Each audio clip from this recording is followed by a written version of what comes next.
Hello दोस्तों, स्वागत है आप सभी का आपका अपना यूट्यूब चैनल प्रॉपर क्लास में।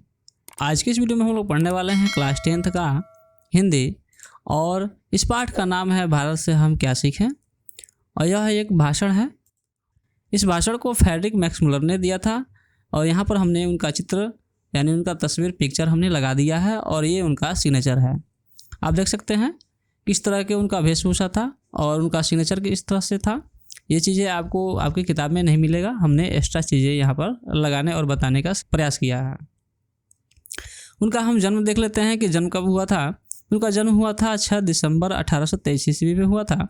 और जन्म स्थान जो है उनका मतलब कि उनका जो जन्म हुआ था कहाँ पर हुआ था, तो वह जगह का नाम है आधुनिक जर्मनी के डेसाउ में हुआ था। ठीक है, आपकी किताब में दिया हुआ है कि आधुनिक जर्मनी के डेसाउ नामक नगर में हुआ था।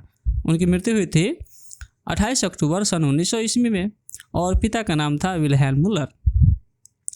जब वो छोटे थे, कितने वर्ष के थे, जब वो 4 वर्ष के थे तब उनके पिता का निधन हो गया। यानी बहुत ही छोटे थे, यानी बचपन में ही उनके पिता का निधन हो गया था, मर गए थे। और इस पिता के निधन के बाद उनके परिवार की आर्थिक स्थिति बहुत ही खराब हो गई, यानी दयनीय हो गई। आर्थिक स्थिति का मतलब हुआ रुपए पैसे की कमी आ गई, ठीक ना। तो उनकी शिक्षा व्यवस्था में क्या होना चाहिए था, थोड़ी दिक्कत होनी चाहिए थे। फिर भी मैक्समुलर की शिक्षा दीक्षा में किसी प्रकार की कोई बाधा नहीं पहुंची। यानी पैसे की कमी हुई लेकिन फिर भी उनकी शिक्षा दीक्षा में किसी प्रकार की कोई कमी नहीं। हो सकता है वहाँ की जो शिक्षा व्यवस्था थी चुस्त दुरुस्त होगी, इसलिए उनकी शिक्षा व्यवस्था में किसी प्रकार की कोई कमी नहीं आई।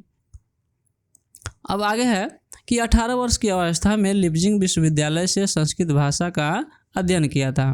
आपको इस तरह से क्वेश्चन पूछ सकता है कि फ्रेडरिक मैक्समुलर संस्कृत भाषा का अध्ययन कहाँ से किया था, तो आपको इसमें बताना होगा कि लिप्जिंग विश्वविद्यालय से उन्होंने किया था। जब वे संस्कृत भाषा का अध्ययन कर रहे थे उस समय उनकी अवस्था क्या थी, यानी उनकी उम्र क्या थी, तो उनकी उम्र 18 वर्ष की थी। ये आप जरूर याद रखिएगा कि बचपन से ही वे संगीत के साथ ग्रीक एवं लैटिन भाषा के निपुण थे। यानी उनको क्या था, संगीत में रुचि था और साथ ही साथ क्या था कि ग्रीक भाषा भी जानते थे, लैटिन भाषा भी जानते थे और साथ ही साथ वे संस्कृत भाषा का भी अध्ययन कर लिया। तो ये इतने भाषाओं के ज्ञाता थे, इसलिए इन्होंने क्या किया, भारतीय जो कथा कहानियाँ हैं ग्रंथें हैं उनका इन्होंने क्या किया था, जर्मन भाषा में अनुवाद करने लगे थे।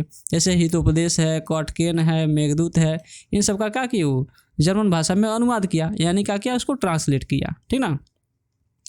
मैक्समुलर की प्रचंड विद्वत्ता से प्रभावित होकर रानी विक्टोरिया ने 1868 ईस्वी में अपने राजप्रसाद में ऋग्वेद तथा संस्कृत के साथ यूरोपियन भाषा की तुलना करने के लिए बुलाया। यानी इस बात को समझते हैं।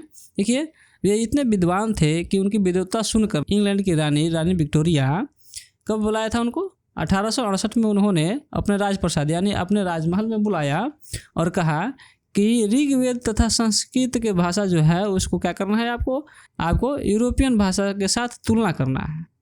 तो इस क्रम में उन्होंने क्या किया कि संस्कृत भाषा और यूरोपियन भाषा का क्या किया, उन्होंने तुलना किया और भाषण सुनाया। और भाषण सुन करके रानी विक्टोरिया क्या हो गई, खुश हो गई। और खुश हुई तो क्या की, उन्होंने उनको नाइट की उपाधि दे दी। यहाँ हमने नाइट की उपाधि लिखा हुआ है, नाइट की उपाधि दे दी थी। अपने यहाँ क्या था, अपने भारतीय परंपरा क्या थी, अपने भारतीय परंपरा थी कि कोई भी राजा अगर किसी कवि से किसी प्रकार की प्रशंसा सुनता है या कविता बढ़िया सुनता है तो उसको खुश होकर सोने चांदियों से लाद दिया करता था। लेकिन यहाँ देखिए बहुत होशियार निकली थी। ये क्या हुआ, उन्होंने ऐसा कुछ नहीं किया, उनको क्या किया, नाइट की उपाधि दे दी।